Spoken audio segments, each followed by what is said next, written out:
Welcome to the HTC podcast, where we pack 15 days worth of content into just an hour. I am your host this week, Ron, and as always, I am joined by my lovely co-hosts, Jeffrey Louie and Thach. What up? Hello, everybody. Hello. Good to see you guys again. I am back home. I'm back from my vacation out of state. We're good.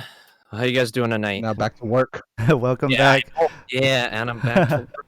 It was my first day. I was like, man, that 4-month vacation was nice, but we had to get back. You had to remind them. Yeah. Oh, I'm crying. That's so funny that you have to go back to work, and next week I start my vacation. Yeah. That's how it works these days. Man, it is what it is. But yeah, hey, as always, special shout out to Anchor, who is the sponsor of this episode and all previous episodes.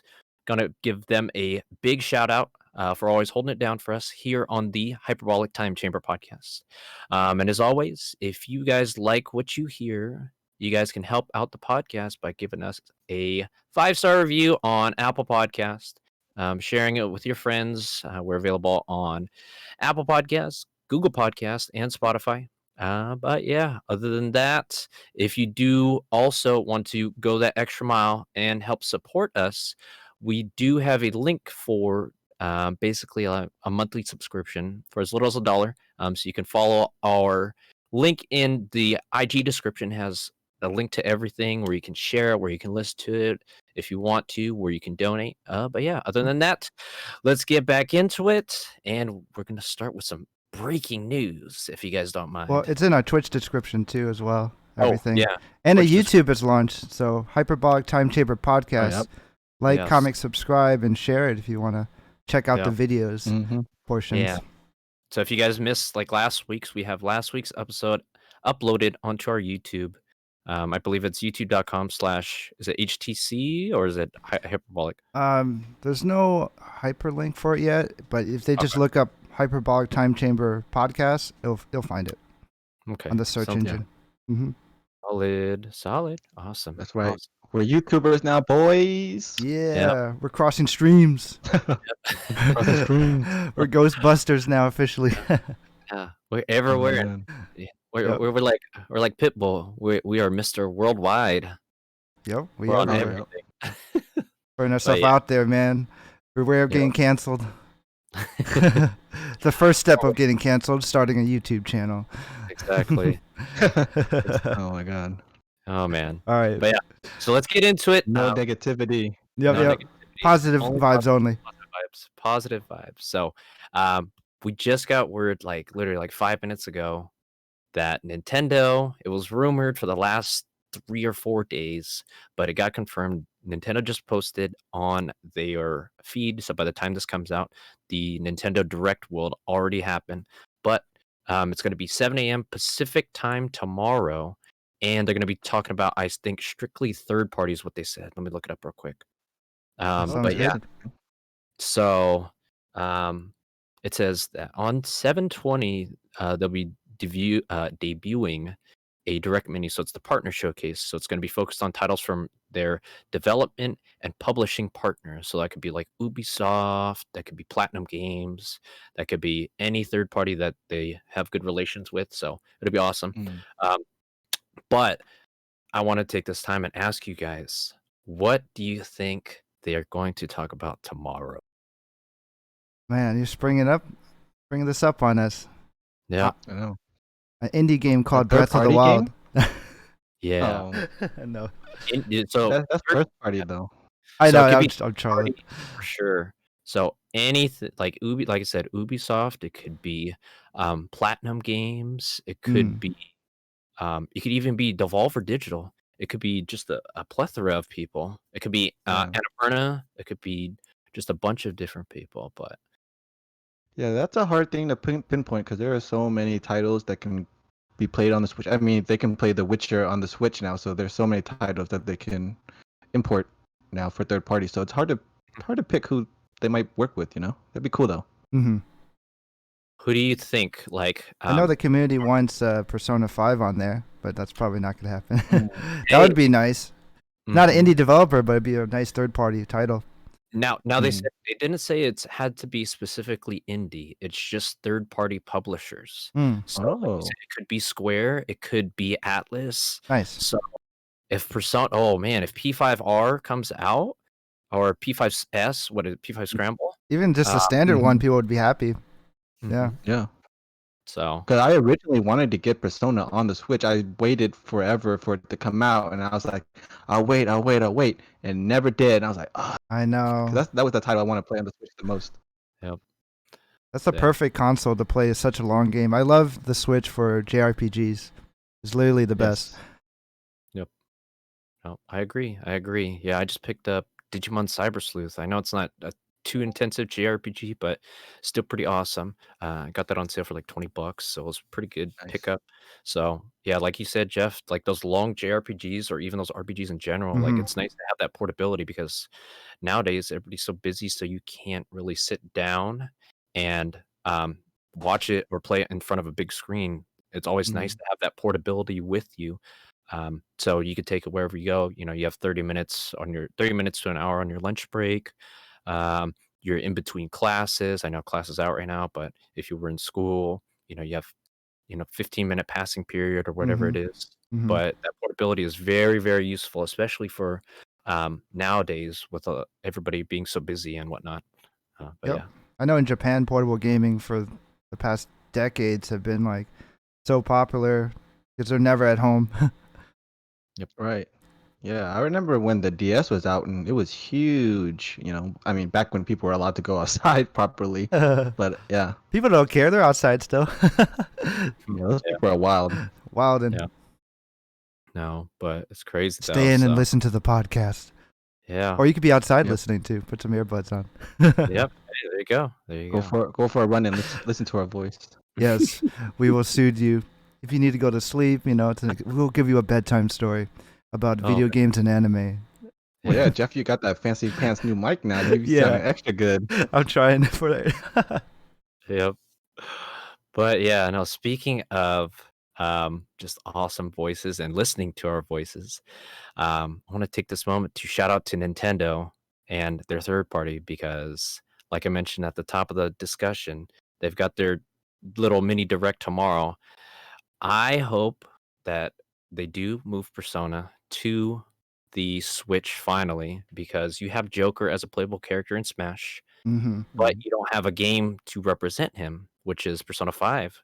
And that's still not announced on the Switch yet. So we're all eagerly awaiting. So that could be a potential tomorrow for the mini direct. Another thing I mentioned was it could be indie. Also, it could be just third-party developers. So we'll go with, Square Enix. Finally see Kingdom Hearts Trilogy or Kingdom Hearts 1.5, 2.5, then have Sora added to Smash. That's another potential. Platinum Games. Where's my Bayonetta 3 news?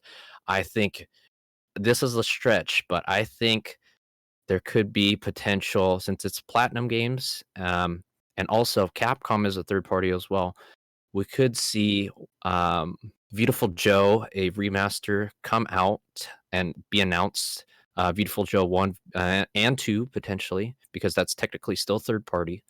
In addition to that, we could have I said Bayonetta 3 already, or Bayonetta 3 news. We could potentially have what else did I want on there? We could have Ubisoft's next entry into Starlink or something to do with Star Fox. They could be developing Star Fox's sequel or their next game in line, because technically it on the little Instagram feed that Nintendo just put out, they said it's third-party developers and publishers, so it never said that they can't use their IPs. So there has been that rumored where oh, I think my Discord, hold up, let me change this real quick. We still hear you though. Yeah. How do you turn off Discord notifications? It should turn off automatically with Streamlabs. That's weird. Yeah. Someone DMing you? Nintendo's DMing you? Wow. Yeah. It's hella weird. Yeah, there we go. you know, it's interesting that you brought up Joker and Atlas, and I just sent you a link. That's probably why the thing popped up. That in October they are going to be releasing a Joker amiibo. Oh yeah, I wanted to. October. Is that you're thinking exactly what I was thinking? They have Joker and Hero from Dragon Quest. Right. So I'm thinking if they're going to be releasing an amiibo for Joker, they might just release him. You know, maybe a whole game for him. Just like you were saying, that'd be a. They're doing it because of Smash. Yeah, part of the Smash line. Too, yeah. But still, I actually want to pick that up. I want to pick up Joker, and then we also have. It looks like we lost Ron video for now, but and I love Dragon Quest 11, I believe it was called, right? So I would like to pick up both of them. I think they come out this year in October or something, or November, sometime this year. There's pre-orders are up. They're a bit pricey at $16 a pop, amiibos nowadays, but I'm tempted to at least get maybe Joker. I mean, I like both of those JRPGs.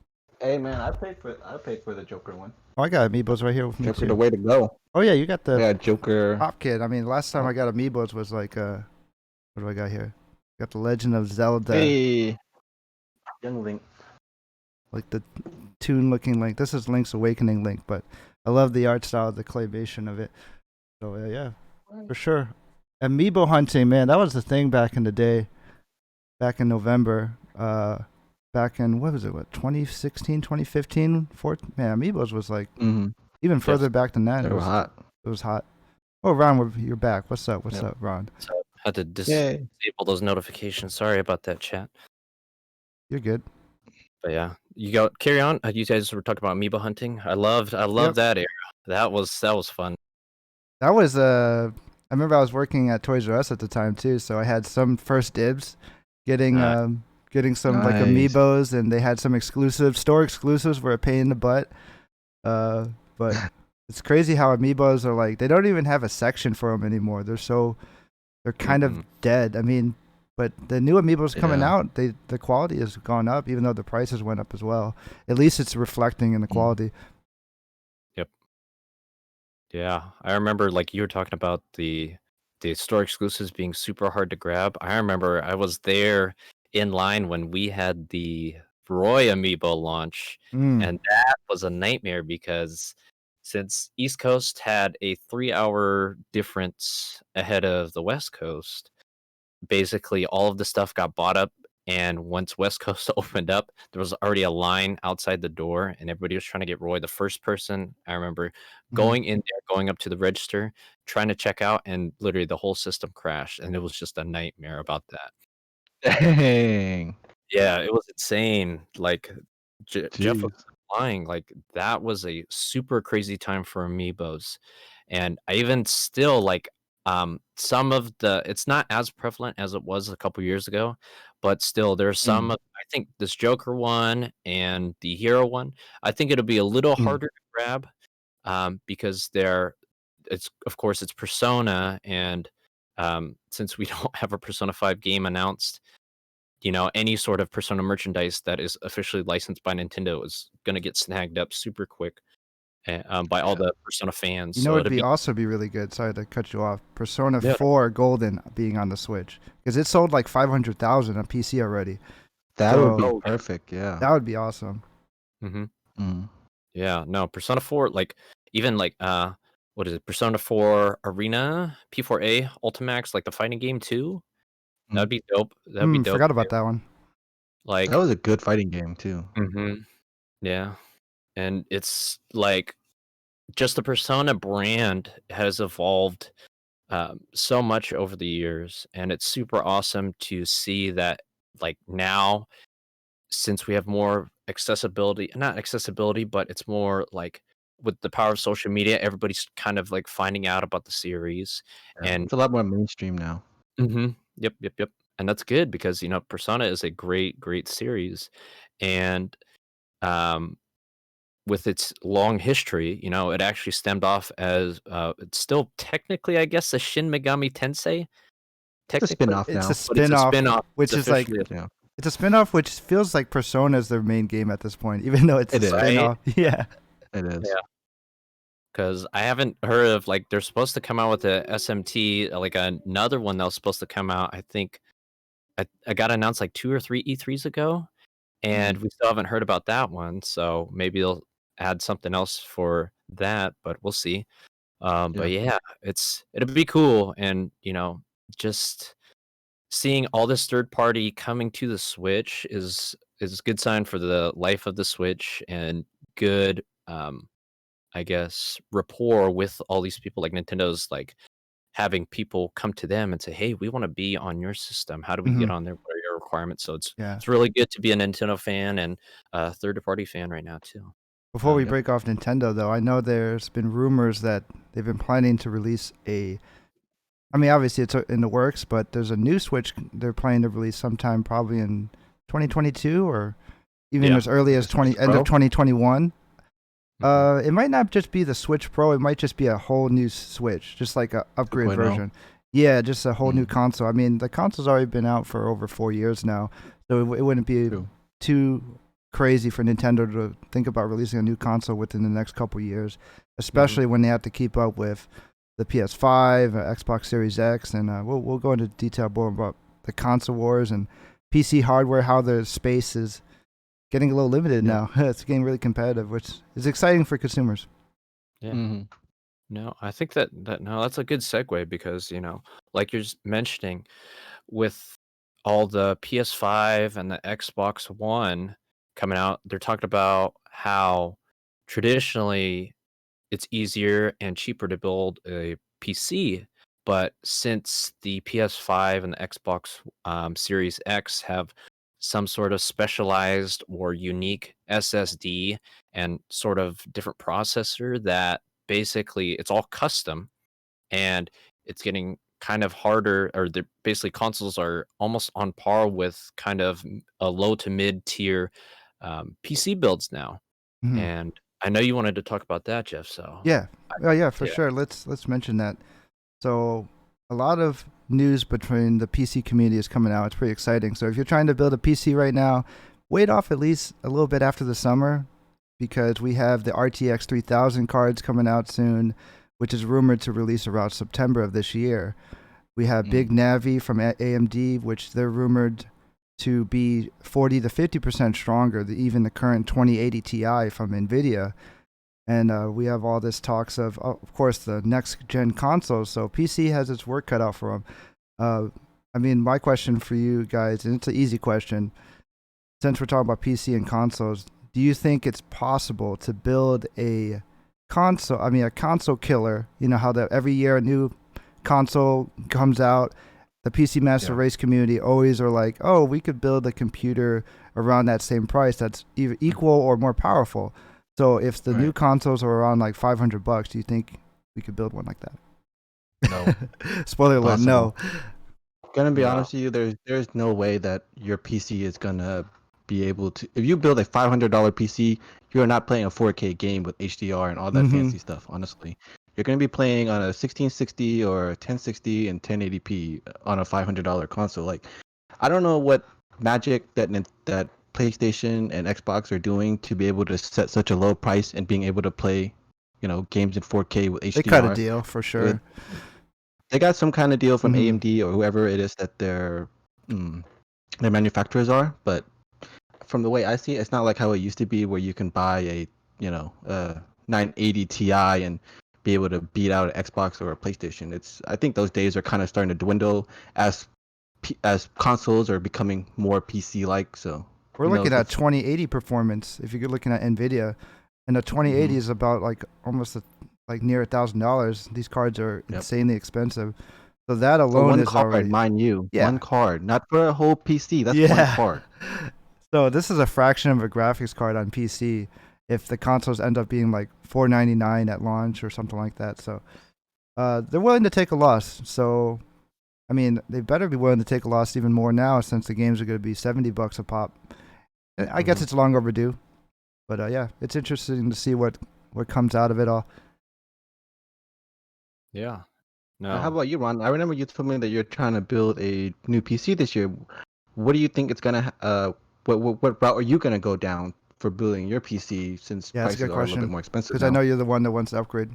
Yeah. So as far as myself goes, it's definitely going to be hard because, like we always talk about, when new consoles come out, you talked about the PC community saying, "Oh, hey, we can build something that's more powerful for the same price, yada yada yada." Mm. And as generations go, um, basically we're seeing that sort of advantage kind of decrease, and we're slowly bridging the gap between console and low to mid tier PC. I know right now, I just did a price, went on PC Part Picker. Okay. I think it was like 2 days ago, and I was talking with a buddy, and we had like an in-depth conversation about like, hey, what should I build? What should I be looking for? What should I, get myself into? Because it's been about 7 years I've had this PC, and I'm Mm-hmm. ready to upgrade. It's about time then. So it came out to roughly $1,342.93. So And that's that's upgrading, not building. yeah, Upgrading. yeah, that's an upgrade. So, well, technically it's building too, because I told myself I want to get me a new case, but this is a whole brand new PC. It's got a 2070 Super in there. It's got the um, Ryzen 5 that clocks out. I think it's the 3600, if I'm not mistaken. But that one puts out, I think, if I'm not mistaken, it's like 3.8, and that's 500 gigs of solid state for my boot, and it's got a nice NZXT case, so it's a definitely a solid build, and it's got RGBs, which I was like, okay, cool. But with it, that is um, like a modest build. It's not top tier. It's not, overly top. Middle range. That's about probably right, like yeah. mid-range. That's about right. Like a comfortable Mm-hmm. comfortable range for anybody that wants to get, high maybe to some games in It's ultra. like more like higher mid range. Yeah, high I mid. spent about like a little less than 2,000 when I built my PC back in like 2016. So, and now you have way better CPU options. Yes. So it's kind of like you pick a time. For you, it's probably perfect since the 3000 series cards are coming out. You should really kind of time it with the graphics cards if they're mainly about gaming your PC. So any CPU that's at least pretty modern within the last couple years that you pick up, or should be fine. Nowadays, I wouldn't get anything lower than like a 6-core. I would want to get like a 6 or 8 core since there's so many options now. Thankfully, from Ryzen and AMD. When I was building, I had like no CPU choices. It was Intel only. So if I waited like a couple years, AMD became a thing. But I upgraded when the new Pascal NVIDIA cards came out. So there you go, NVIDIA right there with the production value with VU. Yeah. I need to upgrade mine too because I still have a 4 physical, 4 cores, and 4 digital. What do you call that? 4 digital, whatever you call that. I don't know. But yeah, I want to upgrade to something a little bit better because having 4 cores does. I mean, I guess for gaming it's not too big of a deal, but sometimes I like doing video and audio stuff, so video it'd be nice to have stuff. a little bit. Yeah, it'd be nice to have a little bit more power. So yeah, no, I feel it, and like Jeff mentioned, that's what I've been kind of waiting on my end too, because I know that the 3 series has been officially, or not officially announced. It's been unofficially talked about, and rumor and leaks, like rumor leaks, things like that, and which they've been very accurate. It's been coming from the source. I think he calls himself Moore's Law's Dead or something like that, and he's I love that name. Great name, actually. It is actually great, and he's been correct on a lot of previous rumors, so it's pretty trustworthy source. Yeah. So, and with it, I know I've done this in the past, and I've learned from my mistakes. I've preemptively bought something too soon, new piece of technology too soon, and then literally like a month and a half, 2 months later, a new version or an upgraded version has come out for the same price that I just paid. So I'm playing it safe this time around, and I've learned my lesson. So I'm gonna wait for either the Black Friday sale or for potentially both. I'm gonna wait for Black Friday, and also I'm gonna wait until the new cards get announced, because I know I think AMD's coming out with a new set of Ryzen as well. Is that I think Ryzen 3, I believe, sometime soon. So, so I mean, even the current Ryzens are fine. I wouldn't be too worried about CPUs, especially if you're just gaming. But from what I'm hearing between Intel and AMD is that AMD is best bang for your buck because overall is a better workstation computer. If you're doing stuff besides just gaming, because you get more cores for your money. But Intel still has a better per clock speed. So for gaming, you'll get better performance on Intel. But roughly, you have to pay probably a little bit more. Let's just say the Intel tax. But the name tax basically. Yep. Which I'm conflicted about if I upgrade. Yeah, I feel. Well, that's the big difference between the two companies. If you're looking at AMD and Intel, it really all depends on what you really want to do. Like if you want to play games and that's your main priority, then yeah, Intel is definitely the way to go. But for most people who don't play games and a lot of people are working at home nowadays and a lot of productivity, video editing, music, all that stuff, to me AMD is the way to go. Like they're just proven to be a way better production workhorse compared to Intel. Yep. So I mean, it's for the value. It's where you're at. Yeah, for the value. It's where your production or your work is going to. So it just depends. But to play devil's advocate, I suppose Intel. The reason why they have a premium, and reason why a lot of companies use Intel still over AMD is because of their stability.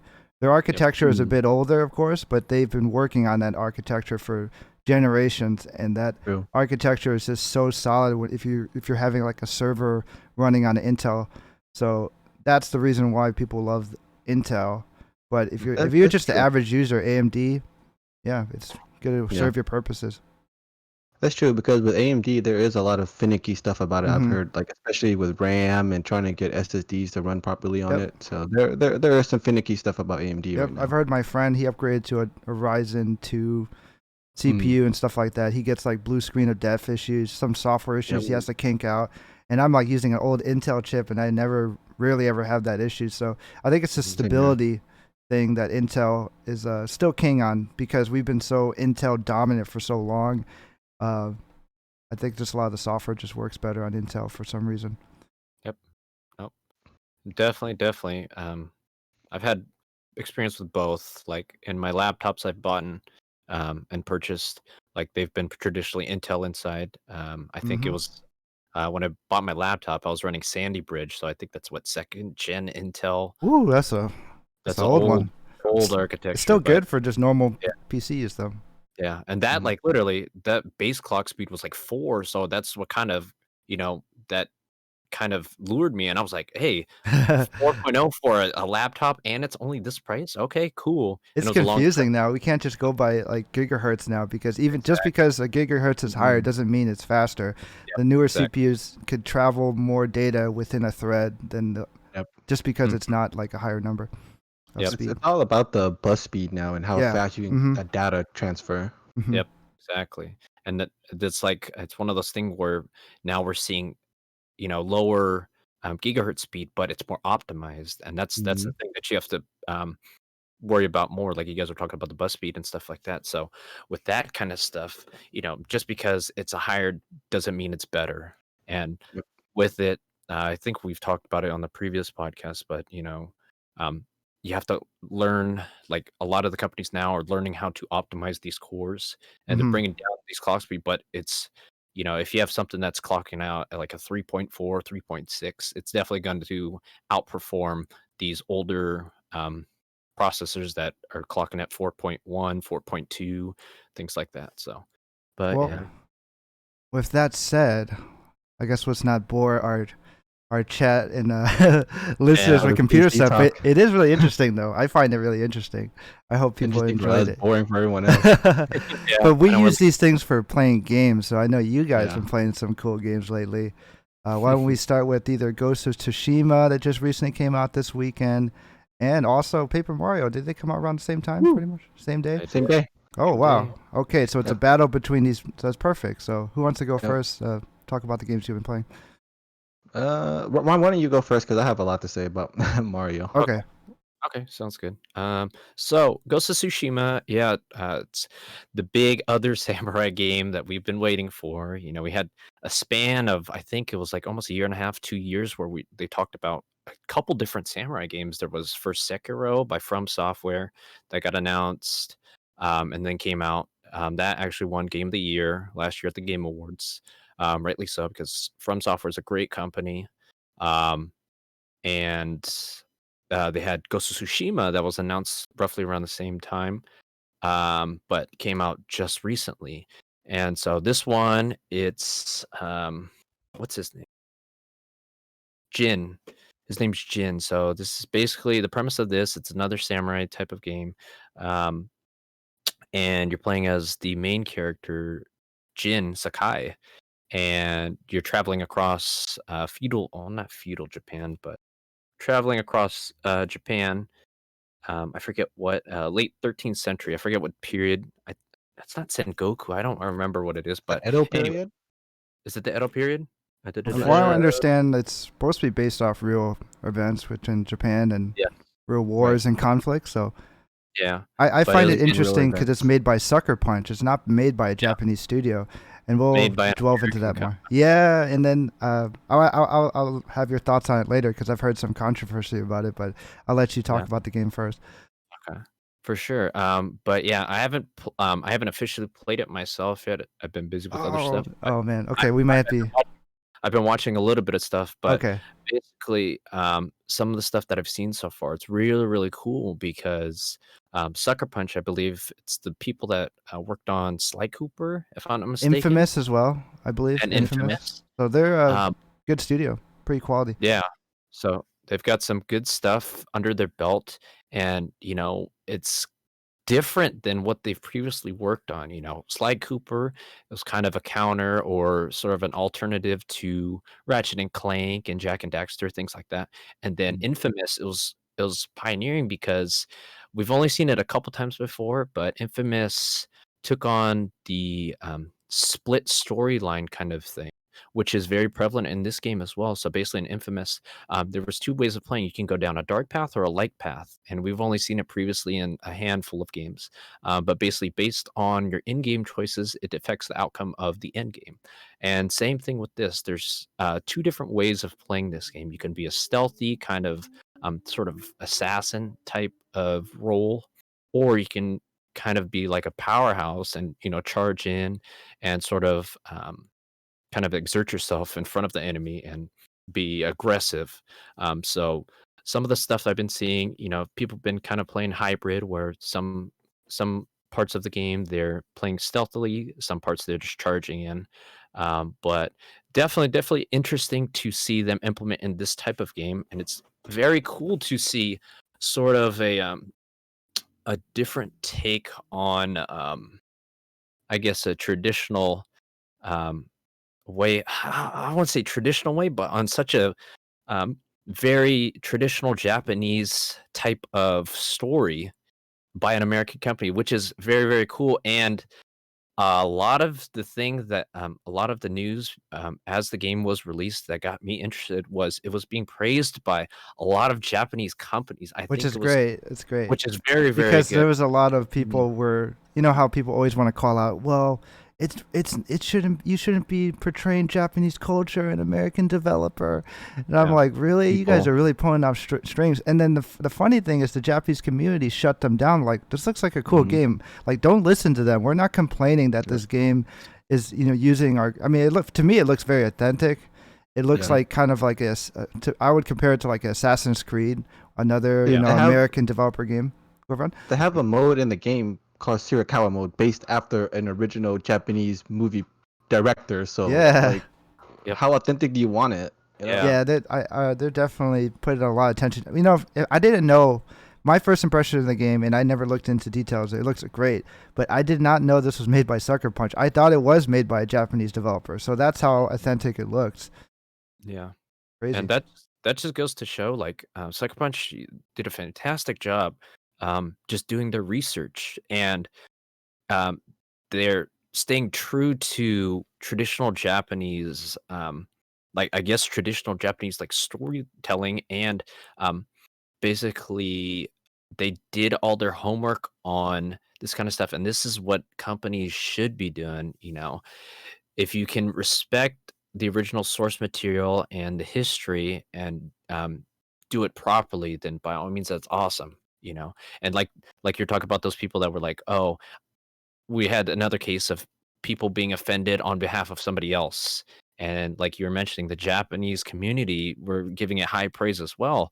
And even I think it was Famitsu, which is a big Japanese uh, journalist, kind of game journalist review Mm-hmm. slash um, uh, uh, company, I guess, in that's well known across the states, and one of the few things that also got high praise from West Coast or from Western developers was Skyrim. That was a big deal, and seeing another sort of American studio being praised by Japanese developers and Japanese media is super awesome. And I'm super excited Mm. for I'm super happy for Sucker Punch because it shows that they did their homework, they did their research, and all of their hard work and stuff is paying off, which is very cool to see. They leveled So up. They leveled up definitely. They're in the league with like Insomniac Games and also Naughty Dog when it comes to like first party developers with Sony. So definitely. Well, it looks like yeah, we lost Vu. We'll hold it down from no, Look, for sure. freezing in there. And we were going to Free- talk about Paper Mario, but we'll continue with Ghost of Tsushima. So we'll yeah, probably get more depth with it when you start actually delving into it, and it'll give a chance and the viewers and listeners to play the game first. So maybe more of like go into spoilers next week if once you get more deep into the game. yeah, But for sure. I'm For happy. sure. I'm so happy that Japan is so happy about it and so welcoming of expressing the letting American developers make a game like this that feels so Japanese. So hmm I want to get my Yeah, hands on it eventually. Ghost of Tsushima. yeah, and that's the cool part. We got Vu back. Awesome. Welcome back. Sorry. Since Vu's All back, good. did you want to move on to Paper Mario? Yeah, New let's talk release? about Paper Okay. Mario. Oh, yeah. Okay. Yeah. Yeah, Vu picked it up. Another hot release that just came out. Yeah. So what are your thoughts, Vu? I think he froze again. Uh, Which is fine. Paper yeah. Mario though, like what are your impressions of it, Ron? You work at GameStop, so you probably have some of the more of the inside of the game. So as far as Paper Mario goes, I played the older ones. I haven't really gotten back into it since I played a little bit of Color Mhm. Splash, but it wasn't anything lengthy wise. I think the real last one that I played was Thousand Year Door and the original That's one. the So one I played. That was the one on the N64, so yeah, unfortunately, I don't have the most experience with Paper Mario, but I did play. I think it was Thousand Year Door on the N64 back in the day, and I that one's played on the one on the Wii. Oh wait, no, that's the Wii one, huh? the Thousand Year Door. I think is on GameCube, and then the one on the Wii. I forget what that one was called. They had quite a bit of them. Yeah, for Yeah, sure. I think it was Super Paper Mario, if I'm not mistaken. Yeah, I think it was Super Paper Yeah, Mario. They might have made two on the Wii. I don't remember. But yeah. Boo, you back yet? But What's up? Yeah. Hopefully my internet is going to be stable. So I'm sorry about that, guys. My all good. apologies. It's okay. You're good. Yeah. So I guess I'll jump in and talk a little bit about Paper Mario here. It's I don't know where to start with this game. Honestly, it's something that's so different what I've been playing all year. Because like I said before, we've been playing a lot of kind of dark or gritty kind of games that kind of put you in a certain mood. hmm But this game is complete opposite. Obviously, it's very colorful, very bright and cheery. So I guess with that, I'll start off with like the graphics of the game. It's honestly for playing it on the Switch, the graphics on this game is absolutely beautiful. Like the attention to detail to all the paper characters, the attention to detail to the world, and how like even doing the origami, like you have a new character that follows you around. I believe her name is Ollie, or is that her brother? I forget what her name is. But she has like this ability to transform, and they go through like this whole transformation phase, kind of like a Transformers. And you see them, like a transformer transforms, but they do it like origami style. So it's Awesome. pretty cool. Yeah, pretty cool mechanics, pretty cool art style that they've done with that. Let's see. Next thing would be the writing in this game is fantastic. They did a great job with the writing and the humor. Okay. So Cool. They put yeah, that Nintendo touch on it then. Sweet. yeah. This is probably the funniest game I played all year, and it's hard to make a game that's comedically driven, and this game does it really well. And the only thing I wish they did was maybe add some voice acting to it to help lift up the comedy, because that's one thing that Nintendo I wish would do more often is add voice acting to their game, because the writing is really good, and it kind of misses without the voice acting. And as far as the humor goes, is it like is it comedy for all ages, or do they throw in some like jokes for older audiences? They put the innuendos in there. Yeah. For the most part, I've noticed it's very kid centric. There's none of those Pixar kind of silly, more adult jokes in there. That's a good comparison. They really kept it. Yeah, they kept it really E-rated for the kids, but they made it smart enough to where adults can play and laugh, even though they're kind of kiddie jokes. They do a good job with that. They even do a good job with like doing some double entendre. Like a part of the game is you have these things that, like streamers. You know those streamers ribbon things that you used to tie around presents. So there's these streamers that go all around the world, and you have to follow these streamers. But then they use it as a double entendre as to make fun of streamers on Twitch and stuff.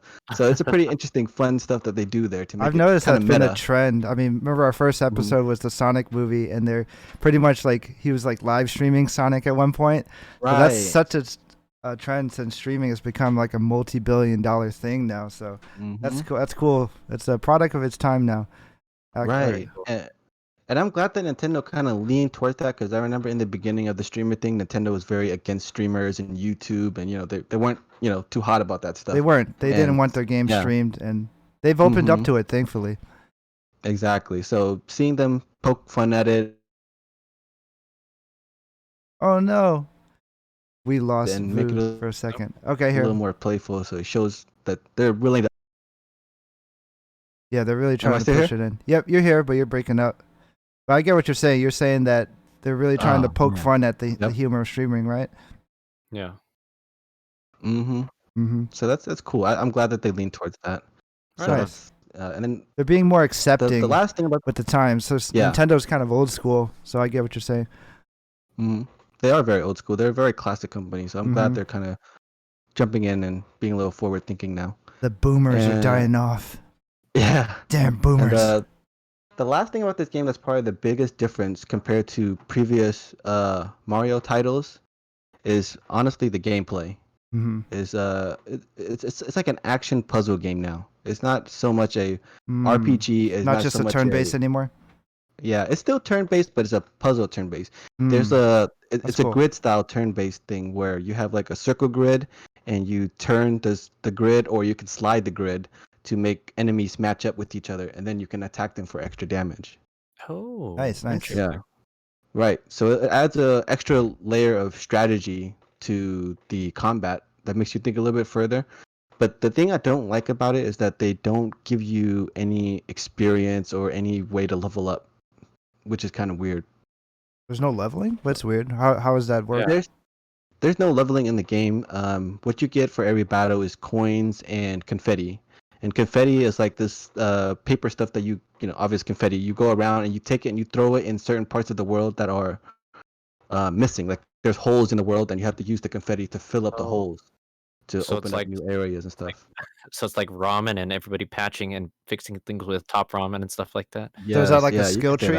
Is that like a skill tree? You There's no skill tree. There's none of that. Like this game is very basic in that sense. You get a few new items you can use to do a little extra damage, but you don't.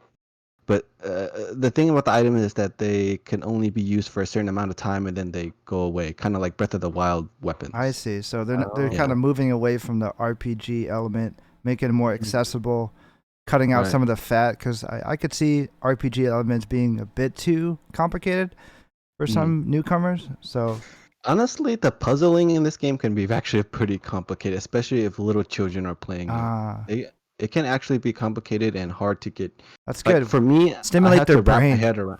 Yeah, for me, some of the boss battles, I really had to change the way I think. And wrap my head around that boss battle, because it's so different. Like, and the boss battle is completely different from a normal battle. Boss battles are like a board game. You move through the grids in a board game fashion. Oh, okay. Yeah. I which like are a that. lot more fun. The boss battles are so much fun, and I wish they would have had more battles, kind of like boss battles in this game. Nice. So it's like very stimulating, the puzzles when it comes to bosses and stuff like that. Sweet. Right. Sweet. So yeah, the boss battles are very, yeah, like you said, stimulating, very satisfying. And there's also puzzle elements outside in the main world, Mm-hmm. but they try to give you like an illusion of an open world game, but honestly, this game is very linear, and you can just straight shot it pretty Okay. Mm-hmm. pretty easy. Right on. Yeah. I prefer linear games, so it sounds pretty good to me. Yeah. So honestly, in my opinion, I'm liking it so far. I'm gonna try to beat it, and I recommend it. If anybody out there has played previous Paper Mario games and they're at all interested, definitely check it out and give it a try. It'll be It's a on good my game. list. It'll be on my list. Finally, a Mhm. Paper Mario game I could hopefully sink my teeth into, because it's always been that spin-off Mario series it just eluded me every time. So, I mean, right now during these COVID times is the best time to try to, let's say, catch up on some backlog games and, look at some titles like this. So definitely sounds really good. Yep. Yeah, Solid good For game. sure. Yeah, right on. I like it. I'm thinking in my head like that concept of just boss battles being super perplexing and Mm-hmm. kind of like mind-boggling. And I do enjoy that kind of stuff. Sounds Then very stimulating. where it Sounds makes good. you think that extra step, and it's not just like not traditional. I don't want to say all boss battles are like easy, but that premise of, hey, to defeat the boss, you either have to jump on their head 3 times, or you have to um, basically get their life bar down, things like that. But adding the extra level of difficulty or strategy to it, I like those kind of boss battles because it's not that straightforward, I Mm-hmm. guess, which is Oh, it's which is not. very Sure. cool. So Yeah. For sure. I had yeah, to restart multiple times in multiple boss battles because I have to figure out the puzzle element of the boss battle before I can even attack them. So very nice, very nice. Mhm. Sounds good. Yeah, Maybe yeah, we'll definitely have to talk about both Ghosts of Tsushima and Paper Mario again. Follow up when Yeah. you guys like finish them or get really deep into them. So Yeah. those are good first impressions though of the game.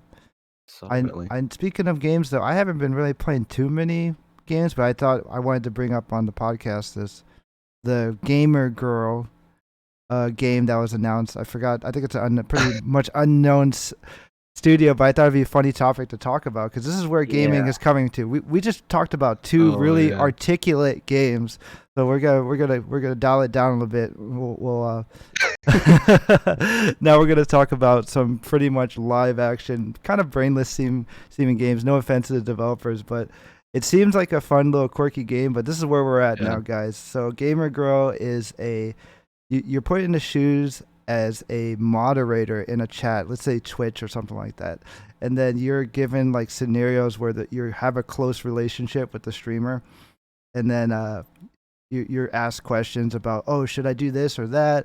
You're because you usually kind of have mods usually have a bit of a closer relationship than the average viewer, so they put the Gamer Girl in situations. If you've seen the trailer, which is actually banned, well, not banned, but they blocked it on Sony's trailers, and they also did. and then their YouTube is getting hate because I could see it being a little offensive to girl gamers, and also they blocked the like and dislike ratio, and the comments is like it's like over 3,000 comments, and they're like tearing this game apart, which is unfair because I mean, it sounds like the concept of the game, the reason why they're doing this is they want to spread awareness for like girl streamers and what the things that they go through, that how it could affect their mental health. And I totally agree with that. If it does turn out to be like that, that would be pretty cool.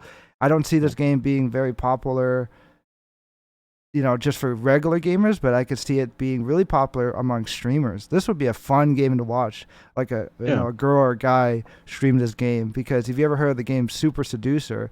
And I watch some streamers that play that, and I think it's hilarious. It's like a game I would never like play myself, but I would love to watch people play and just see the interactions, because the Gamer Girl, it doesn't have any computer graphics. It's all done by like an actor. It's all live action. It's like playing a a reality show game. Yeah, it's it's FMV, right? FMV, yeah. So, and it's funny because it kind of hits home close to me because I've been a mod on a couple of prominent streamers. And just kind of, it's not one for one how it is to be a mod on a stream that's like really popular, but it's I like that. Look at that GG gamer there. Boo with the production value. But anyways, it's this. I think it was when you see the trailer. Did you guys see the trailer? I know Boo did. Yeah.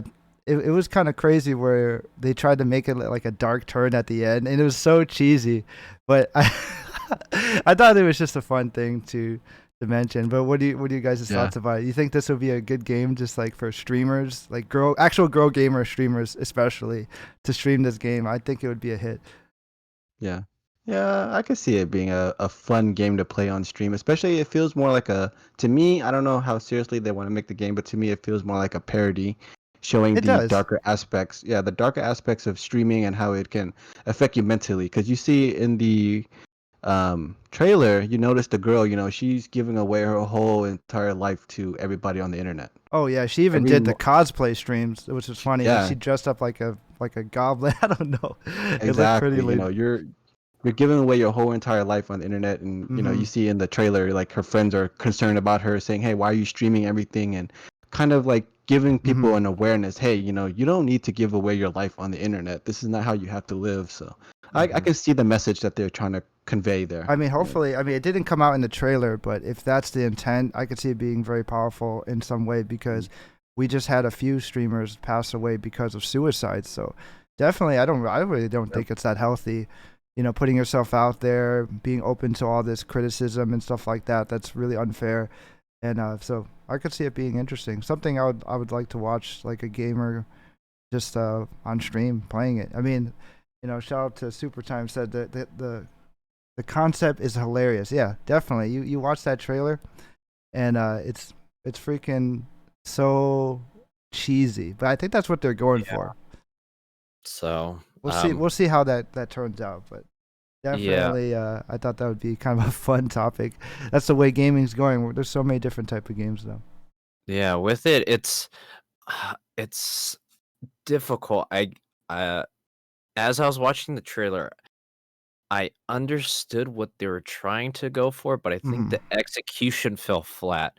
Yeah, like you guys were talking about, it's there to raise awareness, and it's kind of a way to provide an insight on potentially what streamers go through, male or female, more so female streamers, and basically the sort of situations that they have to deal with. The thing I agree with, I see what they're trying to do with it. Like they're trying to, like Vu said, they're trying to talk about like basically your mental awareness, and basically, like you said, putting yourself out there, and basically putting your life on stage and showcasing it to the world. I understand that, and basically, when you give, all of yourself, and you sort of not get nothing in return, but sort of you put yourself out there, you kind of leave yourself exposed and vulnerable, and sometimes that can backfire, especially when it takes a toll on your mental health. And so I can understand that. But the way that the trailer came off was super cringy, because it was like you're playing as a moderator and you're controlling the different aspects of her life. Yeah. And the way that they kind of twisted it, it was like supposed to be a kind of like a pseudo horror game. And That's think how it felt at the end of the trailer. Yeah. Yeah, and with it, I think it's like it left a bad taste in my mouth, because from the trailer, it was cringy to me, because it was like, hey, this girl can't save herself. You're the moderator that's gonna save her against everybody. You're the white knight that's gonna come in and save the day, kind of thing. And that's the part. Save you. You're the simp. Yeah, you're the simp that's coming in and basically gonna say. That's the part that didn't sit well with me. Yeah. Like, I don't think as a moderator, it's almost insulting. Like, we want to sell this game to you guys because you're simping so hard. So I know a lot of you guys want the clout of being a mod, and really, honestly, being a mod on a gamer girls channel is really not that great. It's really not that great. I've been one before on like a popular streamer. It's not the greatest. I mean, I'm still friends with her, but it's like people like comment. I mean, they DM you through Twitch like all the time, and they're always asking you like questions about, oh, how come my comment didn't go through, or how come I can't send this link, and can you tell her this for me? Because obviously the moderators are closer to them, and I would have more like connection to talk to the streamer personally. But then like it gets kind of like annoying. Yeah, and that's the part of the trailer I didn't like. Is I can understand they're trying to get the message out of mental illness, or not mental health, I should say. When you're putting yourself out there on the internet and putting so much of yourself out there that it can be detrimental to your mental health. But like that whole thing with the moderator being, oh, hey, I'm coming in here to save the day. Like that part is no. And like Chibi is saying in the chat, the character itself making the generalization that girls are super ditzy and stuff like that. And, it's that idea that they can't protect themselves and they need some sort of... It's a bad representation for gamer girls, because it's already kind of a derogatory term for them, to be honest. And that's why I think that's getting a lot of hate. But yeah, that's true. Because a lot of them are kind of like that, it's bad representation, but it's not like a good representation of women as a whole.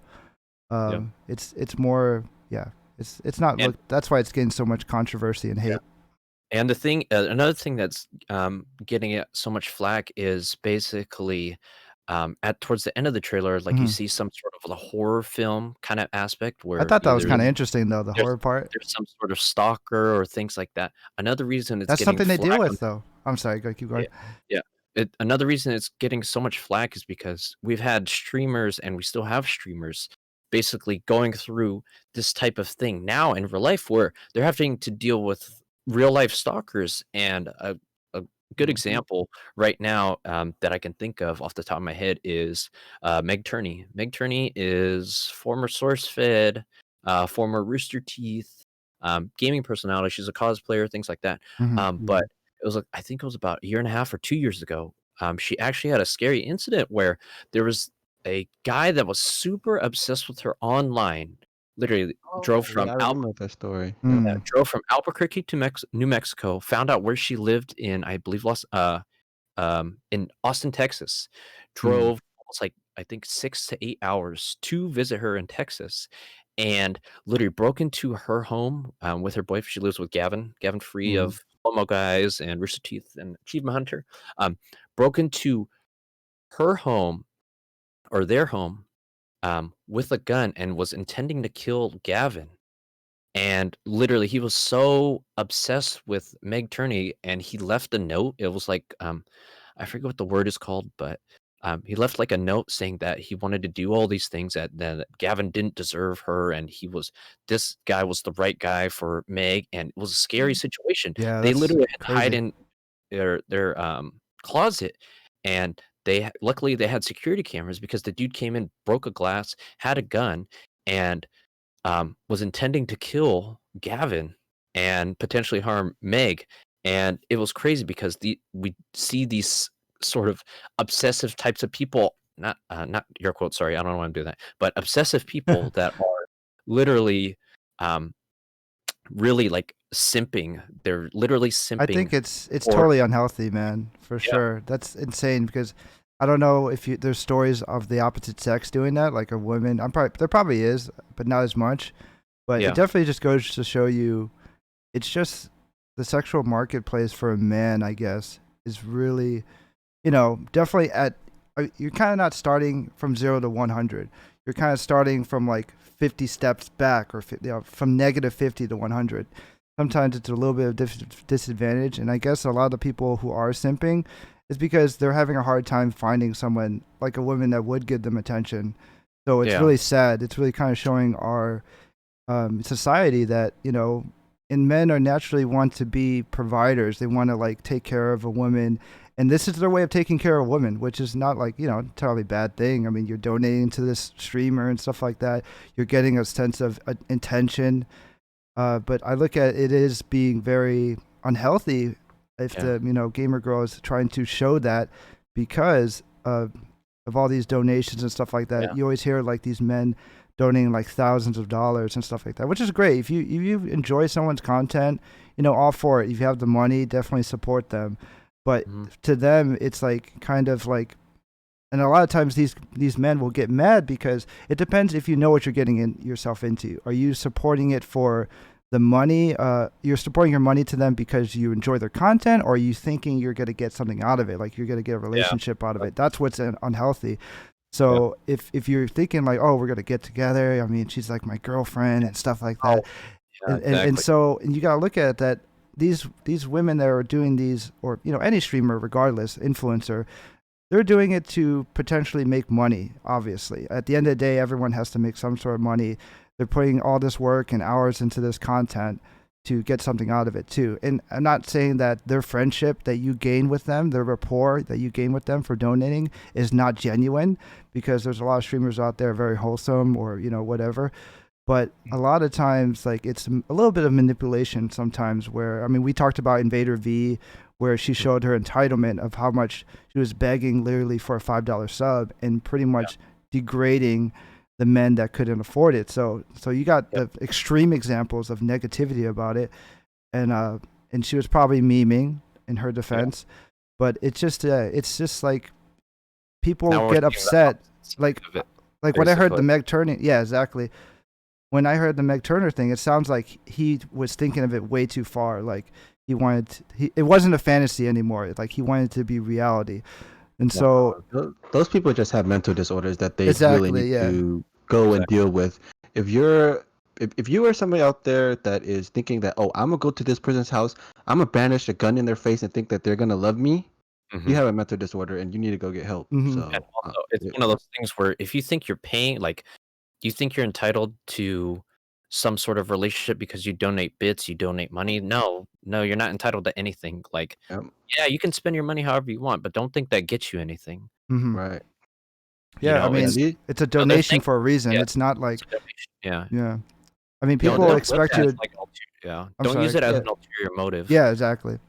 Yeah, there are websites that you can go to. If you want to have OnlyFans, you want to do that kind of stuff, there's websites for that. You don't need to be going on Twitch and berating and harassing these girls. Exactly, Even like OnlyFans, like, I mean, hey, if you want to pay, $5, you can get some, not safe for and you can get some, some lewds, whatever, There's other services for that. But on But the girls' defense, though, looking at it, I could see it being unhealthy because a lot of people, I guess those social media influencers, and especially women, they care about the followers and views. And if they see, like, and you know how, like, they give you metrics and stuff like that, how well you're performing, stuff like that. I think it's unhealthy to try to have where people are thinking like you're just wanting friendship from me for money or donations. And I think that's unhealthy as well. And it's also unhealthy if they start to dip in views or in donations and they start to look at their self-worth. And that's like really bad. Like, it's like, if especially like 99% of streamers get like 15 viewers or less. So all these like top streamers have thousands of viewers. It's really just like the 1% or the 2% at most. So don't, if any streamers are out there and you're streaming to mostly like maybe 0 viewers, like 90% of the time when you're starting out, just know that just know that Twitch is the hardest platform to grow, and it doesn't reflect your self-worth. So if you're feeling like depressed and sad that you think that people don't want to watch you because you're either, like not good enough, that's not the truth. It's further from the truth. Streaming takes a lot of work and just effort and a little bit of luck, to be honest, and networking. And sometimes you have to get in early to kind of grow and expand. And these people behind the scenes are probably spending money to advertise their brand too. So it's not like, it's end all be all. So I could see a lot of women like look at it and they're like thinking, or men, and they look at their channels like, man, I feel like my content is so good, but then I'm not getting the support I feel like I should be getting. So I could totally see that's like, could really mess up someone's head and being very toxic and to put someone in depression. Yeah, that's a very good message. Like, the number of viewers and stuff, it doesn't reflect your content or your worth, like Jeff was saying. It's one of those things where definitely it's a tough mindset, or not a tough, it's kind of a negative mindset to have going into streaming. Like, it's one of those things where a lot of people, if you hear from the big streamers and things like that, they started off small, they started off at 0 and they gained their stuff over time. And the key to that is consistency. Don't worry about the numbers, don't worry about that kind of stuff. And definitely it's not a reflection of your person, your character. And you shouldn't just look at those numbers and determine your value or your self-worth because of that. So it's definitely a good message. And Chibi saying in the message, going back to, or in the chat, going back to like sort of that stalker type of thing. There's another girl, I forgot her name. Her name is Sweet Anita. She's going through that currently. I think she's a UK streamer or a European streamer. Basically, there was this dude that showed up with a knife to her front door, and the police didn't do anything. Like, I remember I was reading through her feed, and she puts out something like, "Hey, if something happens to me, let me be the last person. Essentially, let me be the last one this ever happens to," kind of thing. And so, to paraphrase it, and that's crazy because I was reading all of her tweets and she was saying that the police aren't going to do anything unless the stalker physically harms her, and she's had a restraining order and things like that. And that's the reason why I didn't really like the execution of this trailer wasn't really great, because it hits home. It hits home, like, for sure. And it's kind of like you're making fun of people that are going through this situation right now, which I can get their message might have been something different, but the way that it came off, I could see that. Not very acceptable, especially when people are going through this kind of thing. Like, the way that it was executed definitely wasn't. You missed that one. That's not it, Chief. I think it's hard to try to, because that probably wasn't their intention. It's just the acting and direction of it. Yeah, it's just cheesy. I mean, we gotta look at it as entertainment purposes, but at the same time, we don't want to be entertained by what's actually really dark and true that's going on here. You mentioned, what was it, Meg Turner and Meg Turney and Sweet Anita. So so these girls are really living it, so they wouldn't really find that funny. Exactly. Obviously, so I could see why there's a lot of controversy. You don't want to make light of these sort of situations, and I totally agree. You know, if somebody's going through this kind of stuff and they're dealing with stalkers, like, why would I want to play a game? It seems like you're making sort of a parody of, or you're making light of something like a serious issue kind of thing. So that's why I was like, you know, they may have come off with the best intentions, but it definitely didn't land correctly. So that's my thoughts. It's untread waters. I mean, we haven't really seen something like this, streaming blowing up so big. So this is something like no one could really foresee sometimes. And then I guess this is kind of the pros of being a guy streamer. You don't really get harassed as much, despite being a bit harder to grow in some aspects. But yeah, I'm not envious of that.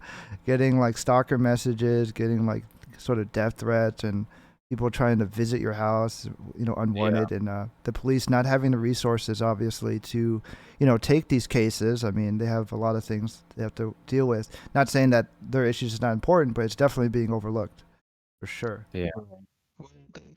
Like you were saying, how streaming is such a fresh, new, you know, kind of entertainment medium that I think that's the reason why people are just finding it hard to, you know, move over into this world, and understanding and trying to put their mentality in a realistic mentality, because you're in a world that isn't realistic. You know, honestly, you're living online, and you know, it's completely different from what real life is. And I think people are just jumping into it without realizing how different those mental aspects of being online with somebody and being, you know, in real life. I don't know how to describe it, but like, I think it's just so new. Like you were saying, like, the police can't do anything, the government don't have very good laws restricting what people are doing to other people, and so it's just a very hard place to be in, because everything is so new. Even though streaming has been here for what, you know, 5-10 years, whatever it's been, but technology is moving so fast, so rapidly all the time. It's so hard for people to make legislation or laws or whatever to help protect girls online from, you know, stalkers or whatever weirdos out there. Yeah, you made a good point. They're losing like track of reality. It's kind of blending in, because you know, let's look at celebrities back in the day. We look at these people look at Twitch streamers as like celebrities, you know, kind of like C-list, D-list. I mean, compared to like an A-lister actor. Let's look at like someone like Johnny Depp or something like that. Back in the day, he was so popular. Imagine being able to watch him live and like interact with him live. So you kind of bring like a false type of friendship. I mean, not saying that you can't be genuine, but it's kind of a false sense of friendship because you never were able to be real time and talk to like this celebrity or someone who you kind of look up to, and then you feel like you're actually really, really friends. And so it's hard to tell if it's genuine or not. And it's really, I could see it being really tough for some people with potential mental issues to not see the difference. Yes, I agree. And to add to that point, like you're saying, we've reached the point where technology has allowed us to basically interact with these sort of influencers / people that we admire on a more personalized level. And it kind of, like you said, breaks down that barrier of, oh, I've seen them on TV. So it kind of kept that distance, that sort of kind of distance in between, I want to say common people, but basically general public and celebrity status, no matter what it be, Hollywood, things like that. But now we're seeing more of those kind of barriers broken down, and we're seeing more of those one-on-one interactions. Like, before you never really could interact directly with these sort of exactly in real time too. Yeah, and now we're, like you said, we are entering uncharted waters, kind of the wild, wild west. But I have to disagree with Vu. If somebody is literally, we do have laws already intact. If somebody is literally stalking or showing up with a knife or breaking into my house, dude, by all means, there's no freaking way that is acceptable. No, I understand what you're saying about if it's in reality. Obviously, if somebody shows up at your house, there has to be something. I'm talking about online. If somebody's online and berating you and harassing you and doing, saying whatever, 9 times out of 10, nobody's gonna do anything. That's the unfortunate part. Everyone's gonna just mind their own business, and no one's gonna try to play the hero. But I could see having like not being pro guns or anything, but I would want a gun at that point. Someone's gonna come and try to stab me, or they might have weapons. That's why I always say every female should own a gun. No matter who you are, you need to own a little piece. Every girl, forget owning a crappy little pepper spray. Every girl should carry a piece. I think to it's protect like themselves. Illegal, and I mean California especially is so illegal for girls to even just have certain pepper sprays. And it's crazy. I mean, I know in other countries they're not allowed to even have a pepper spray, and so it's kind of like how are they supposed to protect themselves if they get raped or something like that. So it's insane. Yeah, and that's the thing. So definitely, but yeah, so it's definitely one of those things where, we have to, as a society, we have to get better at protecting the people from these types of mentally unwell and for unfit. both genders too. I mean, men and women. I'm sure it happens to women even more, and so that's why we're focusing on it. But and get these people that have like sort of this social, I guess, not, I don't want, what's the word? It's like sort of like this dissonance that they can't separate reality from sort of online. And we need to get these people the help they need, so that way we don't have these types of crazy horror stories that happen in real life and potential murders and things like that could potentially happen to these influencers / streamers of both genders. So we definitely got to do a better job protecting both sides, or protecting you know what I mean, for sure. protecting people from these crazy radicalist kind of stuff. But I think other than that, I think we probably filled up everything, unless you guys have final thoughts. Do you guys want to talk about the Mirai real quick? Mirai, that's what I was thinking about too. Let's go on to a little bit happier news. Let's spend the next 10-15 minutes and we'll close it out. Okay. Otherwise, Mirai Mirai of the Future is an anime movie by Hosada-san, right? And it's about pretty much it's a unique film in my opinion. For the chat who doesn't know, it came out about a couple years ago in Japan. I've seen it in theaters here in America a year ago, and I resaw it again in English dub on Netflix. So if you want to check it out, I've seen it twice. One in Japanese sub, one in English dub. Both of the acting was great.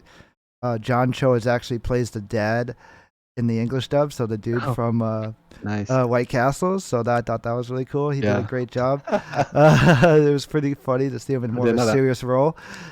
More of a serious dad role, Other than that, like, I know Ron has some feelings of the movie. He doesn't enjoy it too much, but for me, I find it like a combination of so the movie is based off a 4-year-old boy in his perspective, and the movie is themed around family.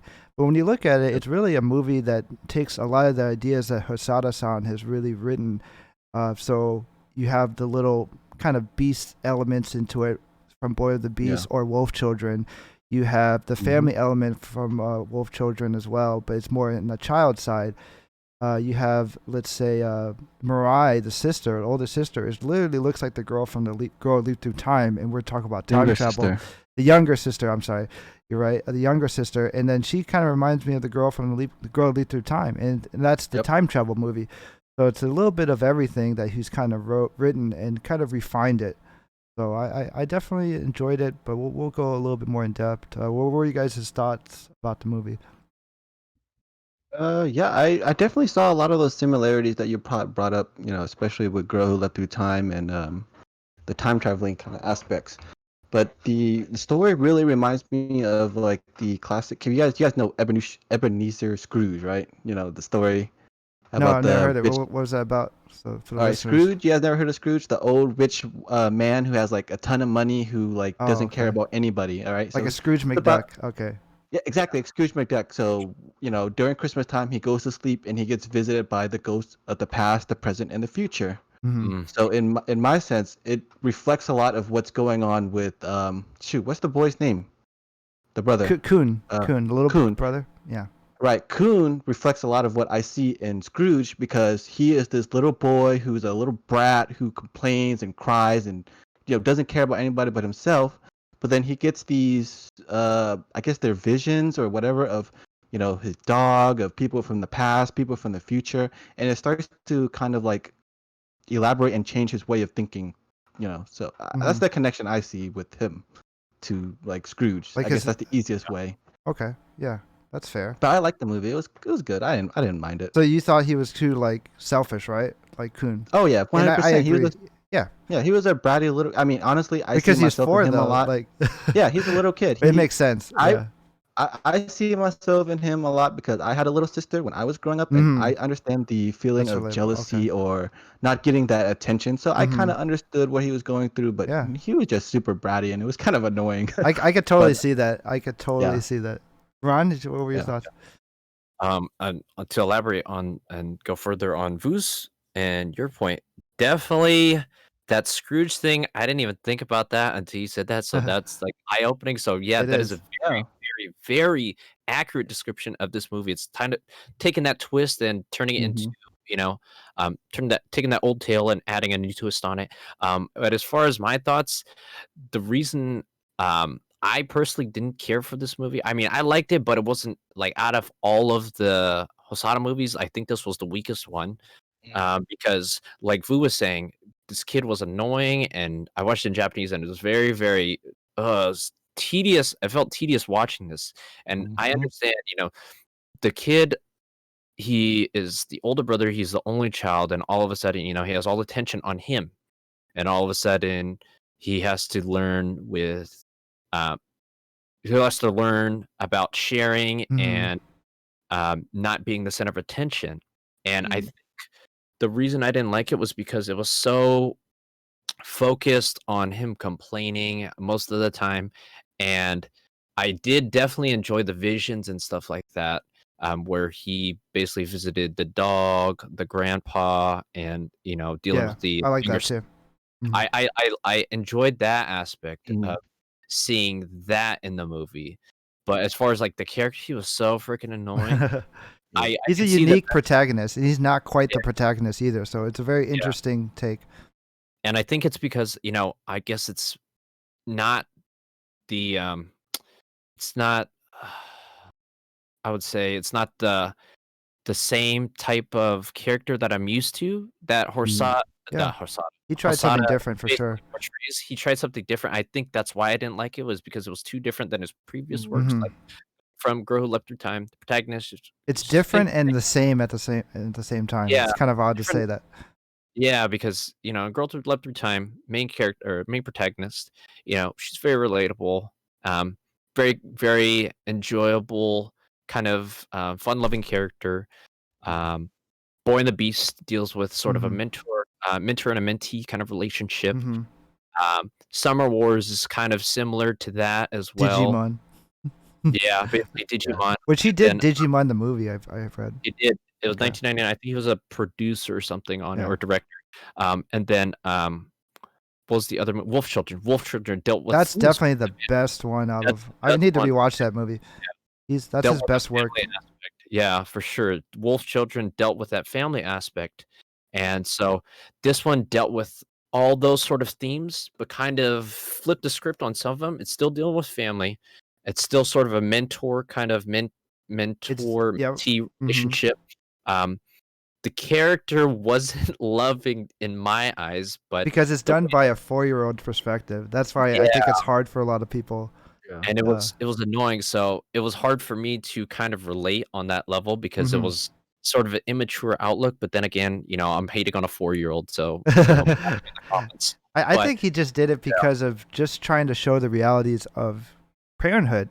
And really, this is how he's not sugarcoating it. This is how it is when you raise a 4-year-old kid that obviously is spoiled, because he was the only child. He has all the toys. He loves trains. When his sister is born, he's very jealous. Sister can't even talk at this point. She's an infant, and he's bored of her. He's like, "I don't like you, Mariah. You're boring." I mean, he said something like that in the English dub, and like he just messes with her, putting like freaking snacks on her face. Did she put like a little goldfish? Hits her with the train, bro. Hits her with the train. Yeah, he's such a little jerk. But it makes so much sense, and I don't know why. Really, you would think like you watch this film. For me, you don't want to have a family, but for me, it's kind of like I liked it so much. It kind of made me wish I had a family at this sort of point, and it's kind of hit me in that aspect. I guess because you kind of grow up and you kind of mature, and you wish you kind of had like a son or a daughter, and then those type of interactions between them.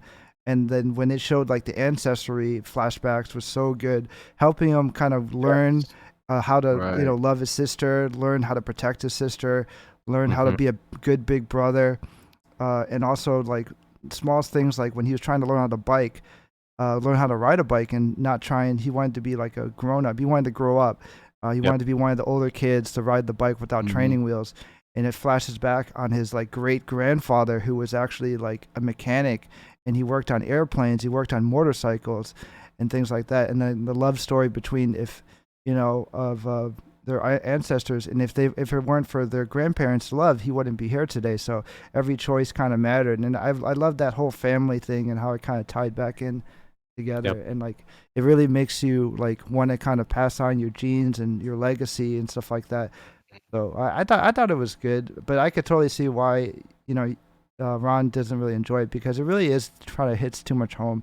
Because I don't like annoying kids like as next to the next person, but I guess they're not so annoying when they're actually your own kids, though. I mean, they're not our kids, so it's like you have to deal with them. Yeah, so I could totally see why parents deal with their kids when it's their own kids. I mean, shout out to the dads, stepmoms, stepdads that take care of kids that are not even their own, and I think that's why too, like depending on everyone's family background, it's that they're not really going to like it, because everyone's family is a little different. A lot of people come from dysfunctional families. Even if you think your family, if anything, I could argue that's like the normal now, coming from a dysfunctional family, maybe like a single mother, single father parenthood, and they can't relate to it because but I feel like Hosada was trying to kind of promote a little bit of a family and like some of the rewards of being a parent and stuff and we all know the birth rate's like lower amongst America and Japan especially. So I think it was really ballsy to make this type of film about the harsh, some of the annoying aspects of being a father or something. I agree. Yeah, the whole aspect you bring up with family, like I see the whole, even though Kun is the main character and the movie is called Mirai, I see it as the whole family tree and generation as the whole. They're the main character, not just the whole point. Himself. Kun was not much of he is the main character. It's from the perspective of him, but yeah, he's totally not actually the main character. It's more of a collective thing, a family connection. Right. Yep. Right. Yeah. He learns through all of his family members, like you were saying with the whole him being with his grandfather, who's a mechanic.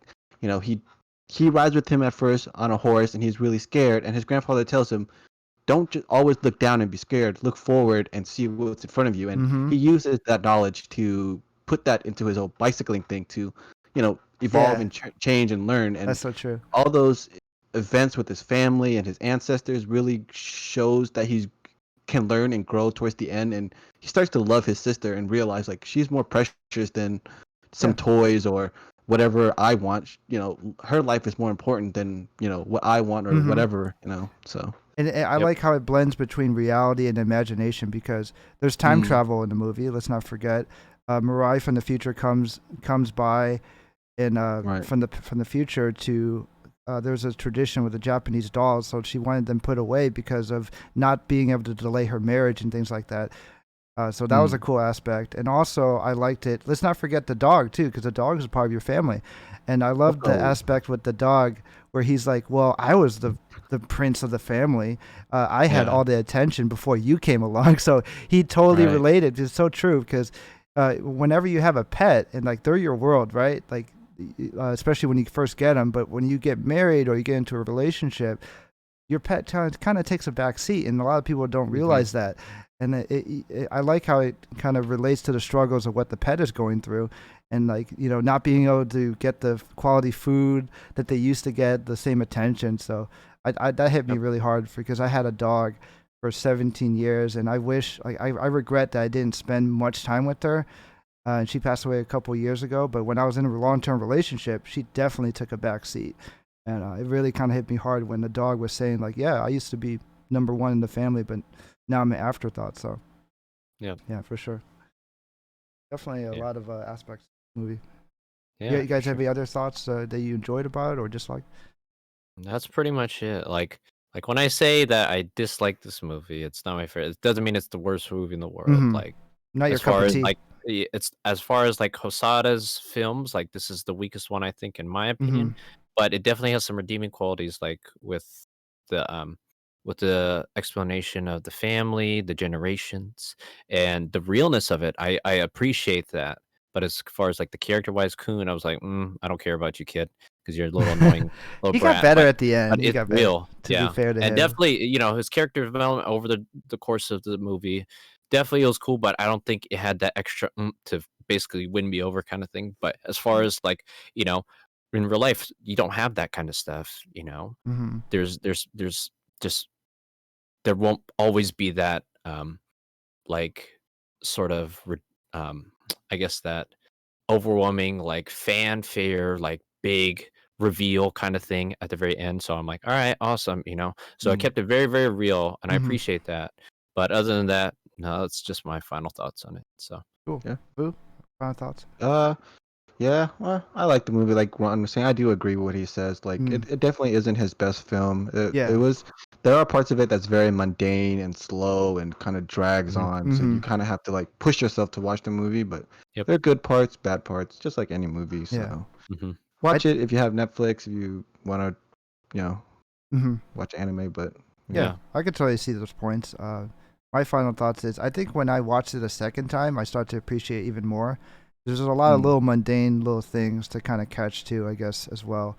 But yeah, I don't believe it's his best work either, but I definitely think it's a solid piece of work, and I think it was a good, you know, collection of all the things he's really good at, you know, with the world building and his creativity. The animation's obviously great. The acting between the characters and the script writing was definitely top notch. It felt cozy. It felt like a Hosada film for sure.